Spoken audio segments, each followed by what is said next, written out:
Bom, gente, então como eu disse para vocês, vou começar a gravar aqui a aula, vou deixar disponível para vocês lá no espaço interação e aí vocês podem assistir essa aula durante o momento aí do recesso, tá? Então já assistam hoje para que vocês fiquem tranquilos durante o recesso, tá? Essa aula já era para a gente ter visto, né? Mas por conta das avaliações, nosso horário acabou mudando e por conta disso nós ficamos algumas semanas sem aula. Eu vou retomar o relato pessoal quando voltarmos do recesso, mas para que não fique tão distante, né? Uma semana a mais, desde o primeiro dia que a gente viu o relato pessoal até o próximo dia que a gente for ver relato pessoal no Teams, eu vou deixar essa aula disponível no Espaço Interação, beleza? Aí vocês já podem assistir no Espaço Interação e a gente retoma isso quando voltarmos do recesso. Joia? Eu acho que assim fica melhor, fica mais fácil até de vocês entenderem o assunto, né? Porque um lapso aí de 3 semanas entre começar a ver um assunto e terminar, eu acho muito tempo, tá bom? Então, a gente mantém essa aula aqui no Espaço Interação e depois a gente retoma. Joia? Vamos lá. Então, relato pessoal. Lembrando que, como eu disse para vocês, eu vou retomar do começo, tá? Sei que nós já vimos, nós paramos já no finalzinho, mas eu vou retomar do começo porque tem tempo que a gente viu o relato pessoal. Então, para não ter nenhum problema, ninguém ficar com dificuldade, né? Caso tenha esquecido, nós vamos ver desde o começo. Então, relato pessoal. Então, o que é narração? Narração, a gente já viu em literatura, é uma sequência de fatos ou acontecimentos, né? Então, todo texto que apresenta uma sequência de fatos ou acontecimentos é uma narrativa, tá bom?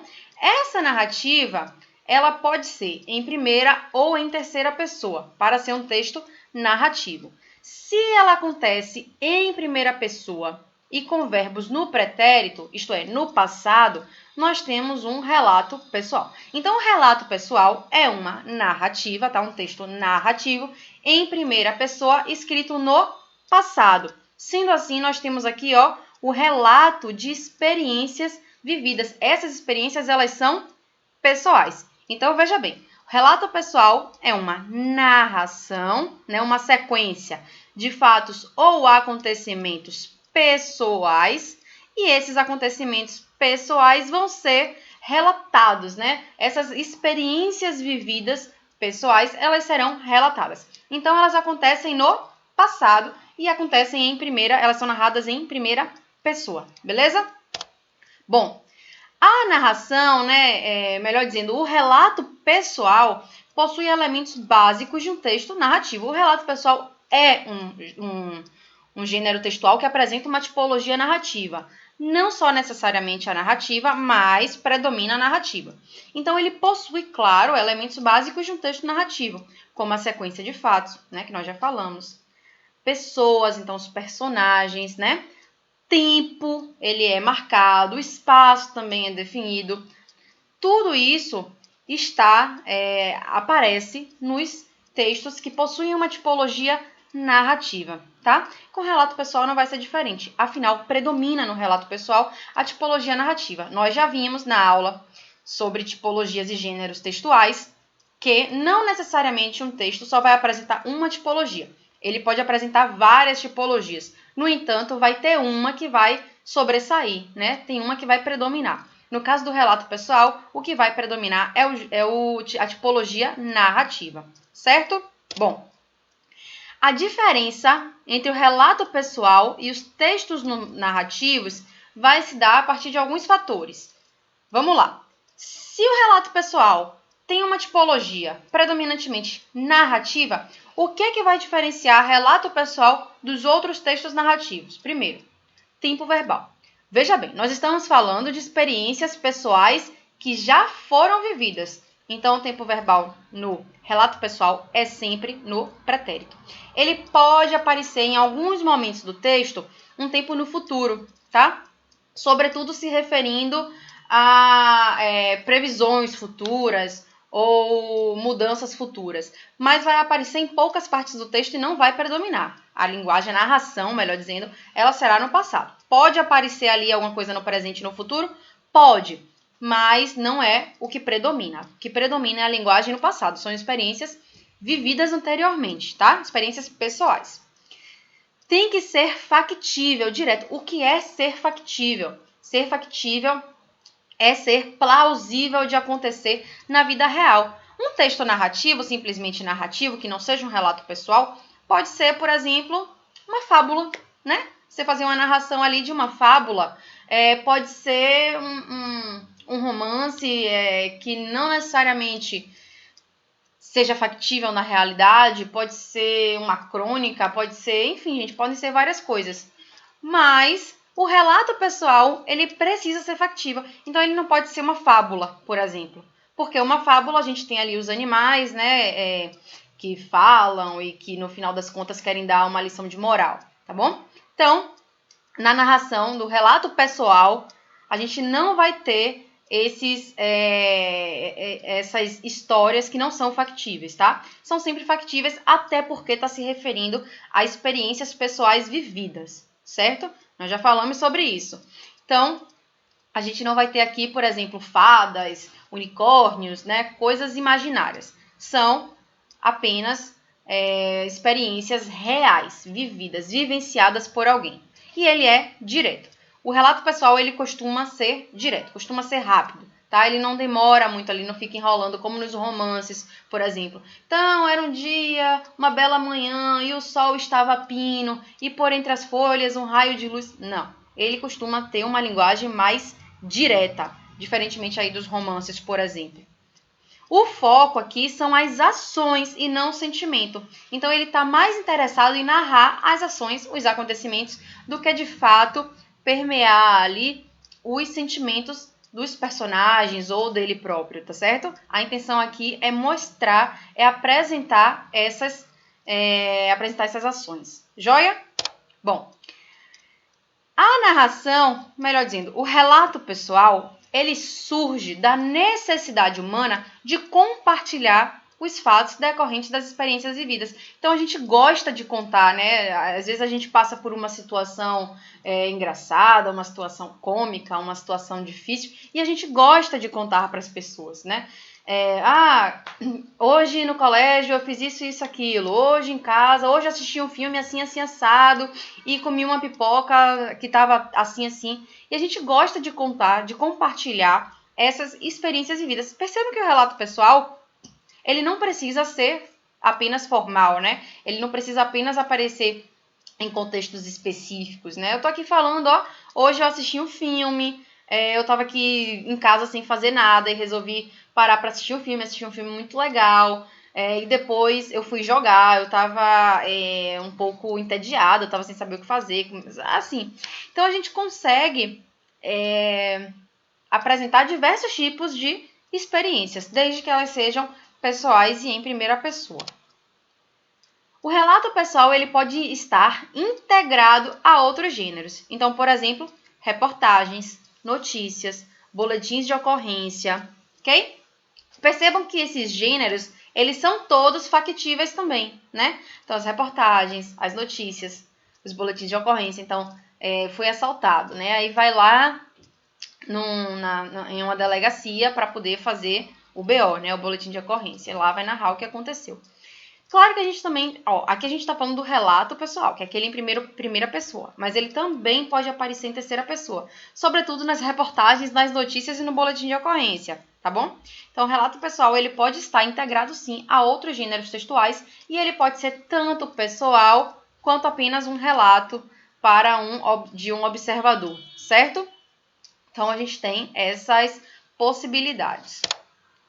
Eles são escritos de maneira breve e podem apresentar argumentação e ou descrição. Na verdade, eles podem apresentar diversas tipologias, né? Eles podem apresentar várias tipologias, mas a que vai predominar é a tipologia narrativa, aquela em que a gente apresenta a sequência de ações ou de acontecimentos, tá? Mas pode apresentar argumentação em algum momento do texto, pode apresentar descrição. Descrição é muito comum, né, de aparecer, já que durante a narração a gente costuma descrever as coisas, mas não vai ser a tipologia predominante nesse gênero textual. A tipologia predominante aqui é a tipologia narrativa.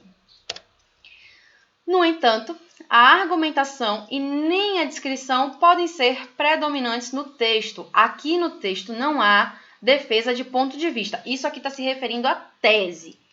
Tese é um mecanismo é uma característica, melhor dizendo, que precisa aparecer nos textos argumentativos. Essa defesa do ponto de vista. Então, você tem ali duas ou mais escolhas sobre um tema e você vai ter que defender uma daquelas escolhas. Aqui no relato pessoal não tem essa defesa de ponto de vista, tá? Não tem essa tese. No caso de tese, como acontece nos textos argumentativos. Aqui nós temos a narração das ações. Lembra que eu falei? Aqui, a pessoa que está relatando essa experiência vivida, ela está mais preocupada em contar sobre as ações do que, de fato, o sentimento dela sobre alguma coisa, ou o que ela acha, ou o que ela pensa sobre alguma coisa, tá? O que interessa aqui são as ações. De fato, essa sequência de ações. Eu saí, fiz tal coisa, encontrei tal coisa, certo? Então, a linguagem, ela pode ser mais formal ou mais informal. Então, mais coloquial. Isso aqui vai depender do grau de intimidade entre os interlocutores, entre o emissor e o receptor desse texto, beleza? Ele também pode ser feito na modalidade escrita ou na modalidade oral. O veículo de comunicação, a finalidade, o público-alvo, tudo isso vai interferir na maneira em que esse texto vai ser veiculado, vai ser produzido, certo?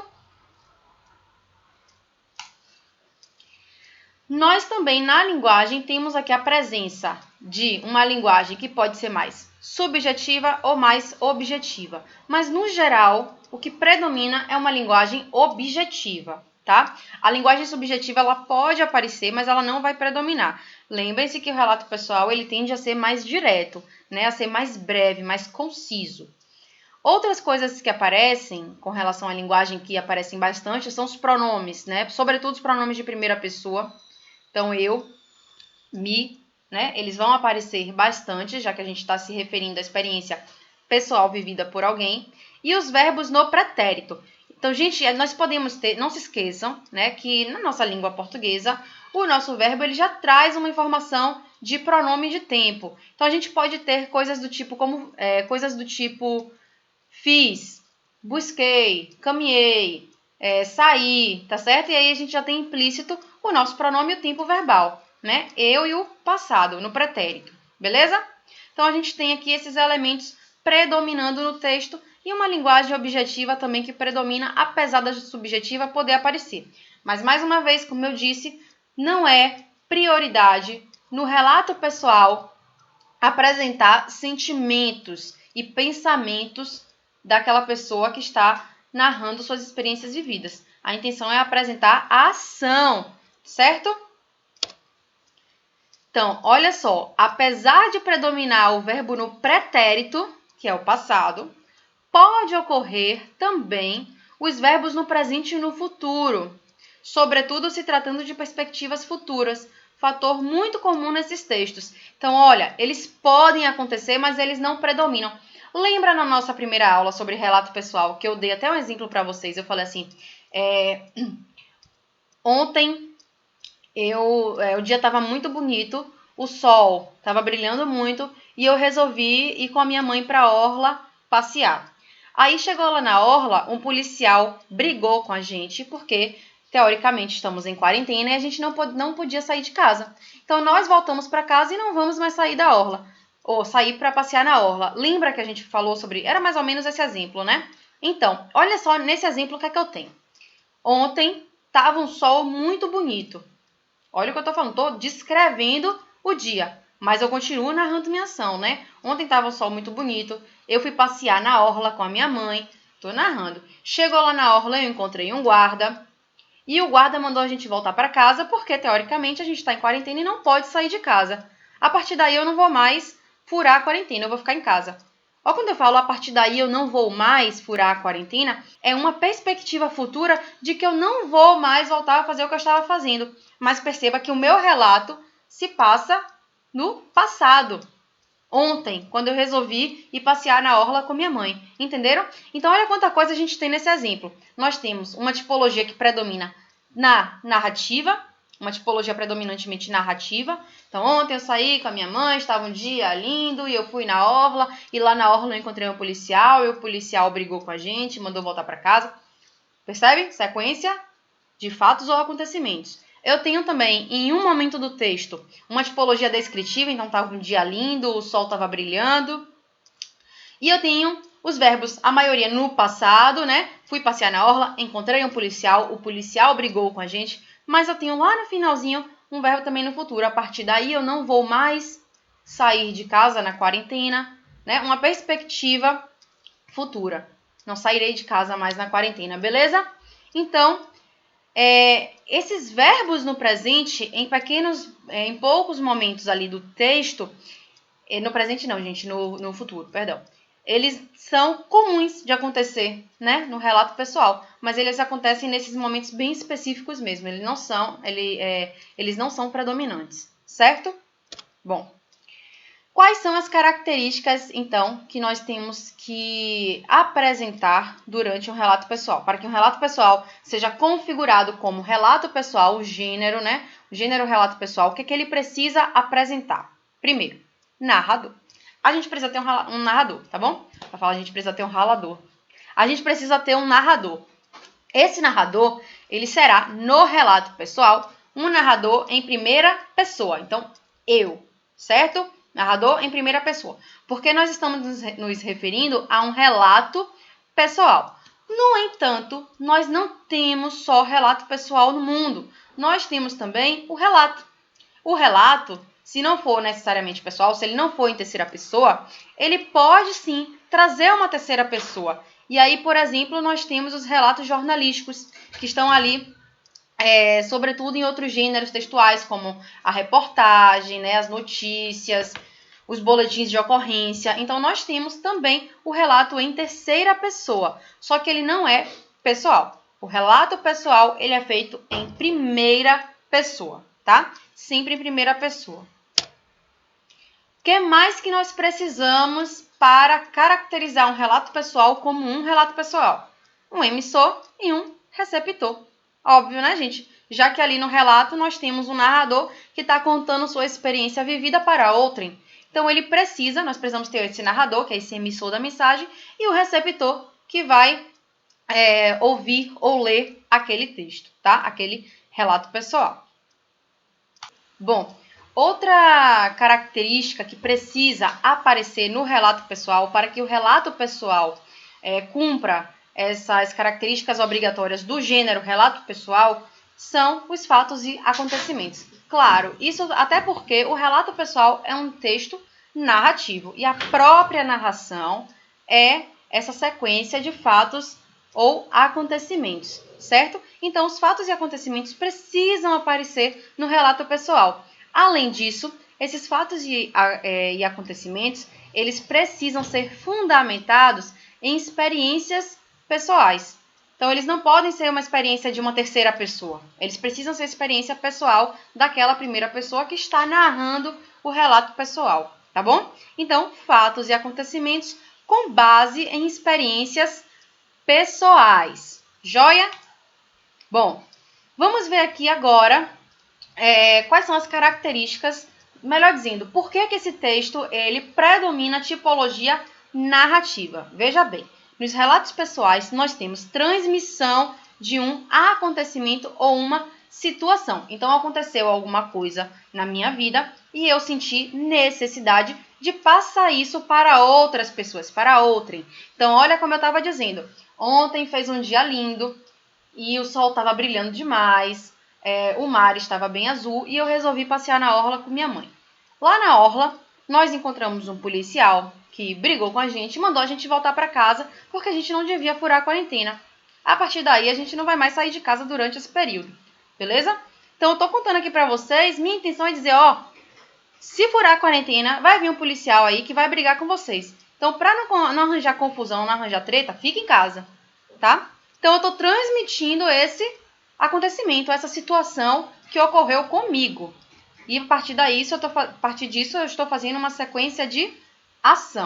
Então percebam que, apesar de eu estar ali com a minha mãe, né, eu estou contando uma experiência que eu passei com ela, nós temos aqui um narrador em primeira pessoa, que é uma característica fundamental do relato pessoal. Relato pessoal é feito em primeira pessoa.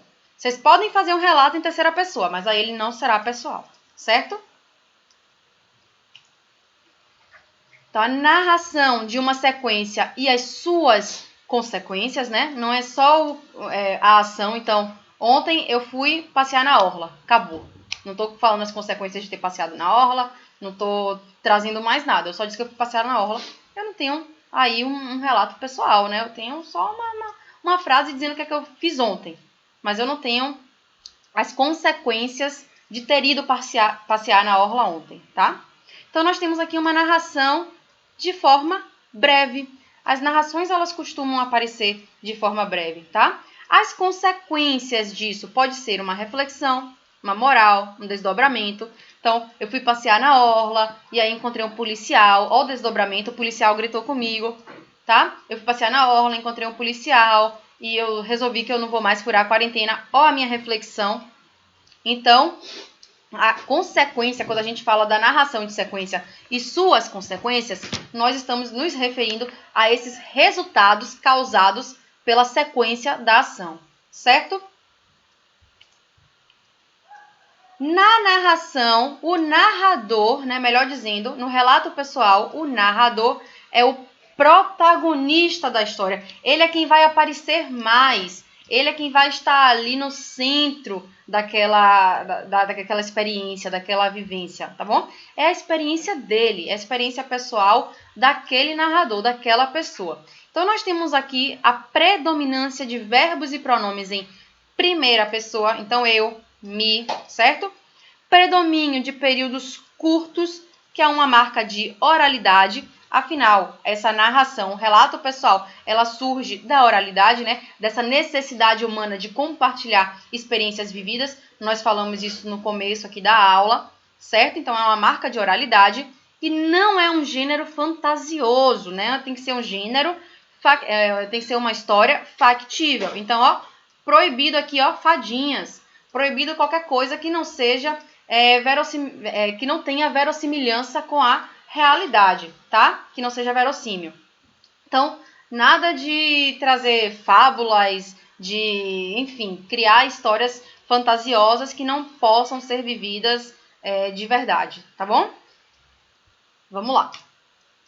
Qual é a estrutura do relato pessoal? Se é um gênero textual, ele tem uma estrutura. Nós já vimos isso. Vamos ver qual é a estrutura. O que a gente precisa colocar nesse relato pessoal? Primeira coisa, título. O título vai depender da finalidade do relato. Então, se é um relato que vai ser publicado em uma revista, normalmente ele tem título. Se é um relato que você vai estar conversando com seu amigo e vai estar relatando o que aconteceu ontem, você não precisa colocar um título. Imagine se você está lá conversando com alguém, fulano, você não sabe o que aconteceu ontem. Peraí, o dia que eu caí da escada. Você não precisa falar isso para começar a contar o dia que você caiu da escada, né? Você não precisa colocar um título, porque é um relato pessoal oral. Mas se, por exemplo, você está fazendo esse relato pessoal para contar uma história, uma experiência sua vivida por você, para que seja publicado em uma revista, por exemplo, aí é ideal que você coloque o título. E é interessante que no título você já traga o ponto principal do seu relato. Então, vamos supor que eu quero colocar num jornal, eu quero colocar numa revista esse relato que eu falei, né? Então, fui na orla com minha mãe e levei uma bronca do policial. O que eu ia dizer era, meu título, levei uma bronca do policial por furar a quarentena. Então, percebam que eu já estou ali dizendo o que é que aconteceu, né? Eu já, de cara, já no título, eu já trago o ápice da história, né? O ponto mais alto ali da história, que é o momento que eu tomo uma bronca do policial, certo? Para quem tinha me perguntado na outra aula, né? Porque eu falei desse exemplo, se foi verdade, não foi, gente. Eu tô aqui inventando, tá? Porque tem a ver, né, com o que a gente tá passando, mas não foi não, beleza? Não aconteceu isso não tô furando a quarentena não, tô em casa bem de boa. Então, quais são os elementos, né? O que precisa aparecer no relato pessoal para que o relato pessoal seja um relato pessoal? Primeiro, quem? Quem é o nosso protagonista, né? Além disso, os personagens. Então, quem são as pessoas, os personagens daquele relato pessoal? A gente sabe que o protagonista vai ser a primeira pessoa, a pessoa que está falando ou escrevendo aquele relato. O que aconteceu, né? Quais são as sequências, quais são as ações, qual é a narrativa, qual é a sequência de fatos ou acontecimento? Quando isso aconteceu? Também é interessante que o momento em que essas ações ocorreram, né, esteja explícito no texto. Então, quando isso ocorreu? Onde ocorreu? Então, o lugar, ele também precisa estar marcado no texto. Como ocorreu e por que ocorreu? Ou por que ocorreram essas ações, por que ocorreu essa situação, tá bom? Então, são perguntas que a gente precisa ter em mente na hora de produzir um relato pessoal. Então, quem, o que, quando, onde, como e por quê. Vocês precisam ter essas 6 perguntas respondidas na escrita ou na transmissão do relato pessoal, certo? Bom, então, vamos lá. Quem, né? O relato pessoal é feito por quem? De quem é esse relato pessoal? Aqui nós temos, ó, quem escreve. Quem é o protagonista, né? Quem é aquela pessoa que está apresentando aquele relato pessoal, que escreveu ou que publicou aquele relato pessoal, né? Quem é essa pessoa? Para quem? Então, quem será o receptor desse relato pessoal? Quem é que vai ler esse relato pessoal? Vai ser um grupo específico de pessoas? Vão ser os meus amigos? Vão ser os leitores de uma revista? Tá certo? O quê? Qual é o assunto desse relato pessoal? Por que aquela experiência vivida na sua vida, né? Por que aquela experiência vivida ela é importante? Qual é o assunto, né? Qual é o veículo em que esse relato será publicado? Ele vai ser publicado em uma revista científica? Ele vai ser publicado em um jornal? Ele vai ser publicado no Facebook? Qual é o veículo de publicação desse relato pessoal? Como ele vai ser publicado? Se ele vai ser formal, informal? Qual o tamanho do texto? Você tem um limite de linhas? No Twitter? Se for no Twitter, a gente tem menos caracteres. Se for no Facebook, ele pode ser maior. Numa revista, a gente não pode ultrapassar ali 2 páginas. Qual é o tamanho desse texto? Então, percebam que o relato pessoal, eles costumam ser breves, mas não tem um tamanho definido, um tamanho específico, tá? Vai depender também do veículo. E quando, né? Quando foi o momento da escrita? Quando é que aconteceu essa experiência? Foi no passado, a gente sabe, mas é um passado mais recente? É um passado mais antigo? Foi ontem? Foi ano passado? Foi quando você era criança? Quando é que aconteceu? Isso também tem que ficar claro, certo? Então, tudo isso a gente precisa apresentar no momento ali da escrita do nosso relato pessoal. Pensar nesses elementos, né, para que eles se adequem ao nosso leitor, nosso receptor. Afinal, nós precisamos pensar onde o nosso texto vai ser publicado, quem vai ler, tudo isso vai interferir na forma como nós escrevemos. E, além disso, nós precisamos também responder dentro do texto essas perguntinhas, né? Quem? Então, quem são os personagens? O que aconteceu? Quando aconteceu? Onde aconteceu? Como aconteceu e por que aconteceu. Então, dentro do texto, nós vamos responder a essas perguntas. E também precisamos responder fora do texto a essas perguntas, né? Quem é que está escrevendo? Quem é que vai ler? Qual é o assunto? Qual é o lugar que será publicado? Será formal? Será informal? É um passado mais recente? É um passado mais antigo? Então, nós temos que pensar em todos esses elementos quando nós formos escrever ou falar ou, enfim, apresentar um relato pessoal, tá bom? Bom, outros elementos importantes da estrutura é o tema. Então, ele precisa ter um tema específico. Então, o meu tema, por exemplo, é o que aconteceu comigo durante a pandemia de ter sido abordada por um policial. Né? Meu tema aqui é pandemia, tá? E essa abordagem policial. Qual é o contexto, né? Eu estava em um momento de quarentena. Eu deveria estar em casa. Qual é o enredo? O que se passa? Então, eu estava ali com a minha mãe e a gente resolveu sair de casa, certo? E qual é o desfecho? O desfecho é que o policial acabou brigando com a gente por a gente ter furado a quarentena, ter saído de casa e estar andando num lugar que não deveria, ok? Então, nós precisamos também apresentar introdução, desenvolvimento e conclusão, como todo texto, que apresenta introdução, desenvolvimento e conclusão. Isso faz parte do processo de coerência de um texto, né? Então, para um texto apresentar coerência, para um texto ser coerente, ele precisa seguir essa linha, né, de introdução, desenvolvimento e conclusão. A gente não vai terminar um texto com conclusão, a gente não vai terminar um texto com a introdução e começar com a conclusão, porque senão o texto fica sem pé nem cabeça. Além disso, personagem, tempo, espaço, todos bem definidos. Então, a apresentação dos personagens, quando aconteceu, onde aconteceu, tudo isso precisa estar presente no texto. Quanto mais informações, melhor. Sobretudo em um relato pessoal. Certo? Bem, na introdução, nós vamos apresentar o contexto, né, o contexto da situação, os personagens, o tempo e o espaço, então quando e onde aconteceu, e iniciar o fato e a situação, dizer, né, qual será o fato e a situação. Então, olha só, ontem, com a minha mãe, o dia estava lindo, a gente resolveu ir para a orla passear. Só que eu já apresentei tudo, contexto, né? Então, preciso dizer também que a gente está em época de pandemia, a gente está aqui na quarentena. Apresentei os personagens, eu e minha mãe, tempo e espaço, ontem. A gente resolveu passear onde? Na orla, tá? O fato de situação é esse, a gente resolveu passear, beleza? Trouxe tudo aqui.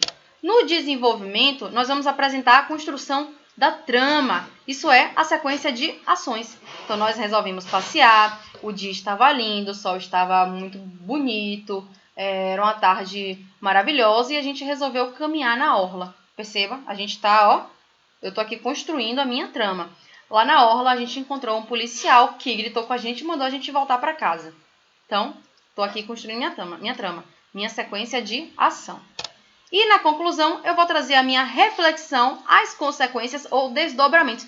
Qual foi o desdobramento disso? O policial gritou com a gente, mandou a gente voltar para casa e a partir daí eu não vou mais furar a quarentena. Então aqui eu tenho meus desdobramentos, a minha reflexão e as consequências disso, né? As consequências disso. O desdobramento, encontrei ali aquele policial, a consequência é que ele gritou com a gente, mandou a gente voltar para casa. E a reflexão é que a partir dessa briga, né, desses berros aí que eu ouvi de um policial, eu não vou mais furar essa quarentena, certo? Então percebam que a gente tem início, meio e fim. Isso também é importante aqui no relato pessoal. Imagina se eu falo assim com vocês, tava um dia lindo, encontrei um policial que gritou comigo, a partir daí eu não vou mais. Ninguém vai entender o que é que eu tô falando, né? Por quê? Porque não tem início, meio e fim. Eu simplesmente trouxe alguns elementos soltos, né, da minha narrativa, certo? Quais são os veículos em que o relato pessoal ele pode aparecer? Em quais veículos nós podemos publicar ou apresentar ou narrar esse relato pessoal? Primeiro, os veículos orais. Primeiro, eles podem aparecer inclusive em conversa. Então, você está ali conversando com o seu amigo, conversando com a sua mãe, conversando com alguém, e você pode relatar uma coisa que aconteceu com você ontem, ou que aconteceu com você há mais tempo atrás, tá? Eles podem acontecer na conversa também. Mas, além desses ambientes mais informais, nós temos ambientes mais formais também. Então, por exemplo, nas palestras e nos seminários, nas conferências, é muito comum que esses apresentadores, eles tragam, em algum momento, experiências vividas. Isso é comum, né? Até durante a aula, às vezes o professor está ali contando a aula, ele para rapidinho para contar algum caso que aconteceu com ele. Isso é comum. Então, trazer essas experiências, desde que, claro, elas tenham a ver com o tema que ele está apresentando, tá? Por exemplo, coach. Coach é um bicho aí que adora trazer experiência pessoal, né? Eles fazem sua profissão com base em experiências pessoais. Então, nós temos muitas profissões, muitos veículos orais, muitas pessoas que trabalham com essa narrativa de relato pessoal oralmente, como os coaches, utilizando essa estratégia do relato pessoal, tá? Para apresentar experiências vividas e, com isso, conseguir o seu objetivo com aquela narração ou com a apresentação daquela experiência, tá? Então, aqui eu botei as definições de palestra, seminário e conferência, para quem não sabe o que é, né? cada uma delas, vocês podem até, quem não sabe, pode não saber ainda, mas garanto que quando chegar lá na faculdade vocês vão saber direitinho. Então, ó, palestra é um evento caracterizado pela apresentação de um tema por um especialista a um grupo de pessoas com interesses comuns. Após a apresentação, deverá ser aberta a possibilidade para questionamento. Então, como a gente teve lá no colégio, né, aquele ciclo mensal de palestras, então tinha ali uma especialista que foi conversar com a gente sobre um determinado tema e pessoas com interesses em comum, que são os estudantes do Colégio São José, estavam ali assistindo aquela palestra com aquela pessoa que era experiente no assunto. E depois foi aberto a possibilidade de questionamento, foi aberto um tempo para discussão daquele tema, tá bom? Seminário é um evento onde 2 ou mais expositores apresentam vários aspectos de um determinado assunto. Gente, aqui não é onde não, tá? É em que. Onde é só para lugar físico. Aqui é em que. Então, é um evento em que 2 ou mais expositores apresentam vários aspectos de um determinado assunto.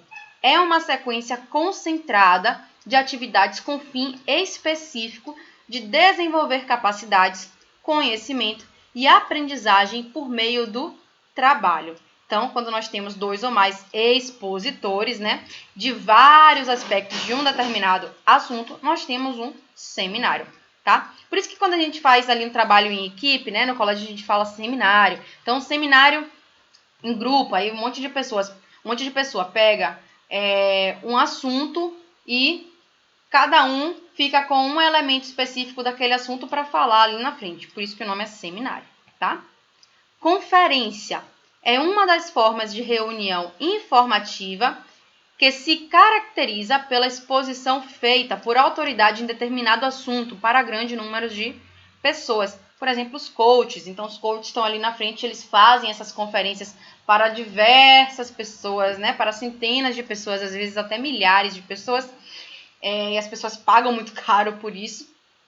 Eles fazem essas conferências porque eles são ali autoridade naquele assunto específico, certo? Então, nós temos uma pessoa que é autoridade falando sobre suas experiências, ok? Então, esses são alguns dos veículos orais que nós temos a divulgação de relatos pessoais, certo? Vamos ver agora quais são alguns, né, dos veículos escritos.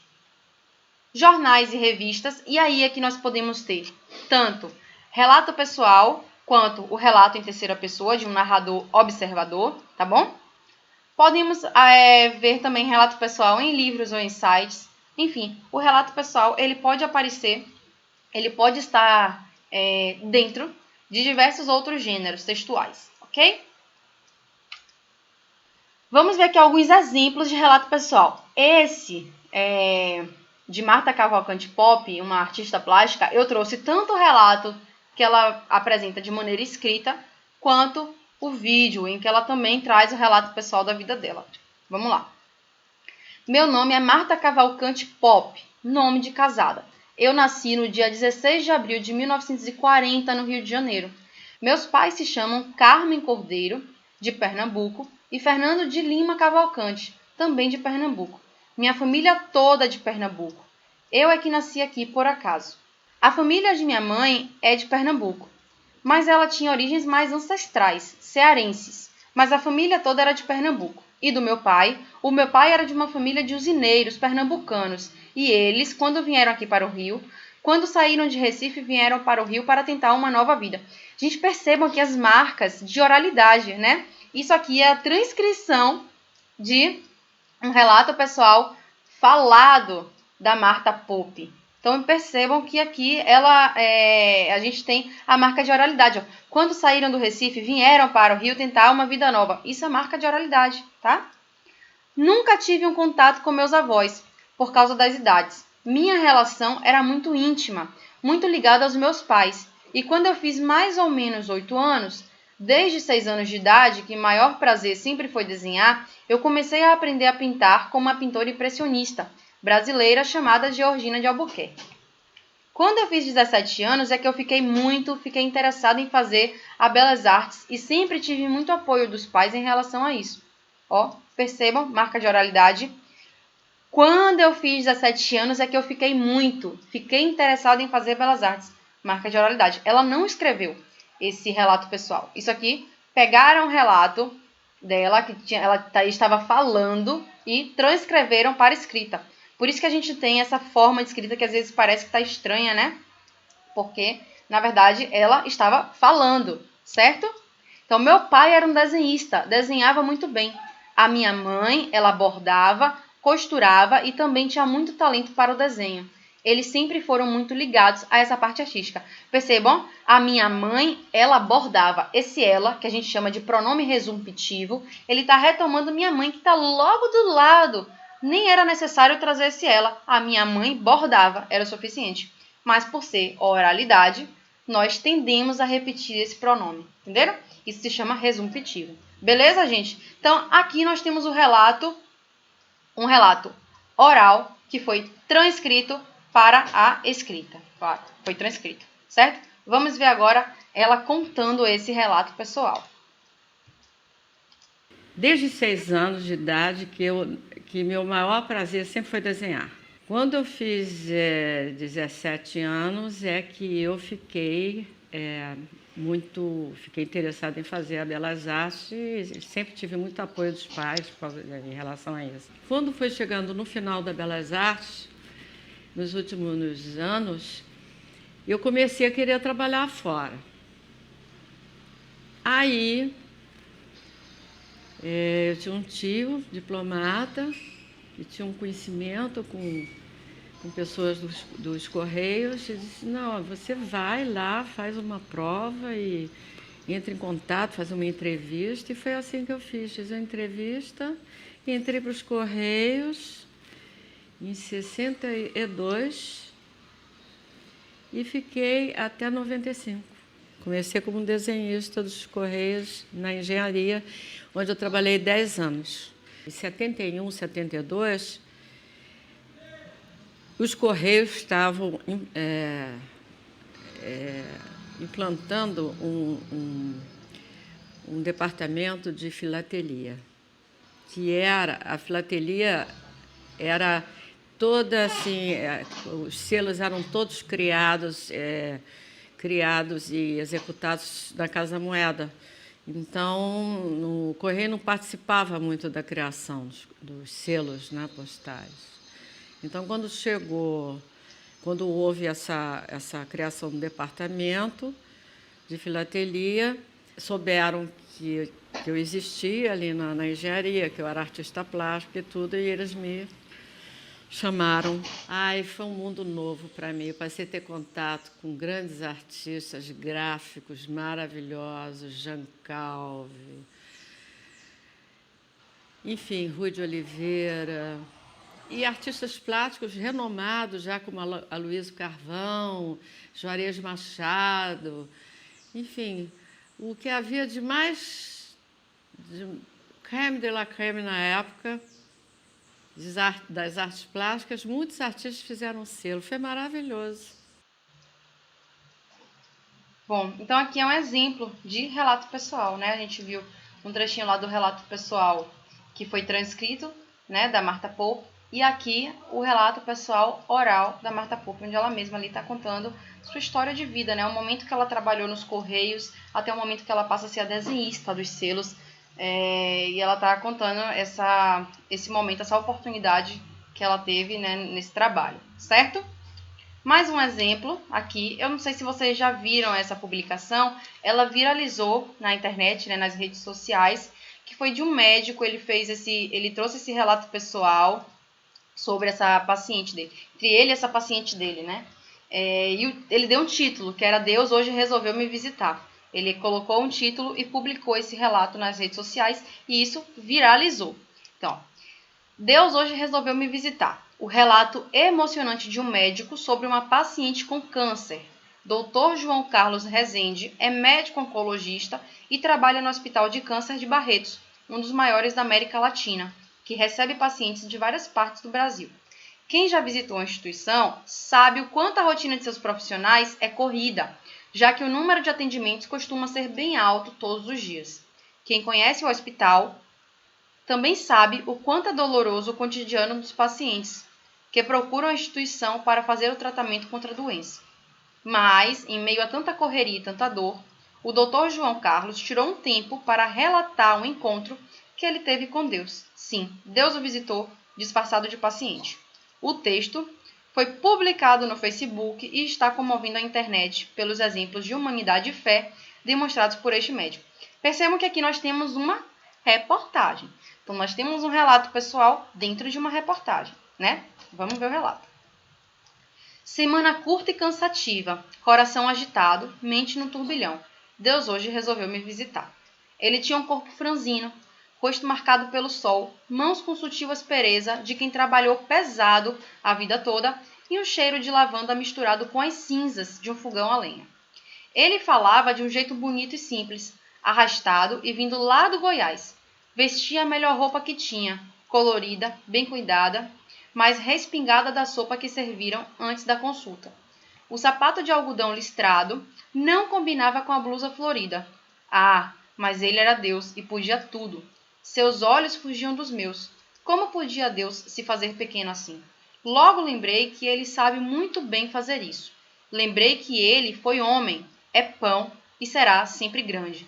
Pequeno Deus. Parecia envergonhado, ansioso pela notícia, infelizmente não tão boa. Estava cansado da viagem, da sala de espera lotada e de anos de luta contra o câncer. Diante da grandeza à minha frente, aumentei minha pequenez para que pudesse caber na menor brecha que ousei adentrar naquela vida. A doença mudou, progrediu e voltou a judiar.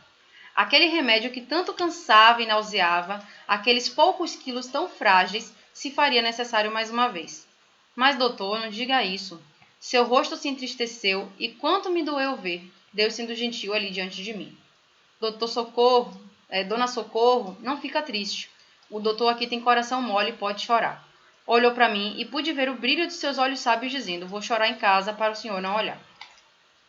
Como aquilo me engrandecia. Como pôde Deus me visitar assim? Ali acabou meu cansaço. Ali só coube emoção. Examinei aquele corpo pequeno, coração forte e barulhento, pulmões que sopraram em mim um sopro da vida, e contemplei o mais belo sorriso com as cócegas geradas ao apalpar seu abdômen. Pensava comigo quanto eu queria, com minha mão, retirar cada um daqueles tumores e, ao mesmo tempo, me emocionava porque, com aquela visita, Deus retirava cada um dos meus não físicos. Minha prescrição seria o que menos importava ali, mas mesmo assim a fiz. Dona Socorro, vou prescrever aquele remédio chatinho, mas para tentar controlar a doença da senhora. Humilde respondeu, é o jeito. No final de tudo, depois de eternos poucos minutos de graça, Deus olhou para mim e disse, doutor, o resto pode estar doente e não prestar, mas meu coração é grande e bom. Ah, Deus, que coração! Já emocionado, apenas pedi um abraço e agradeci por tudo aquilo. Ganhei mais. Ganhei uma foto, um carinho no rosto e a certeza de que Deus sempre está comigo e sempre me visita de diversas formas. Hoje ele me visitou, me curou e me deu força para continuar. Ironicamente, saiu daquela sala e falou, fica com Deus, doutor. Estive com ele, Dona Socorro.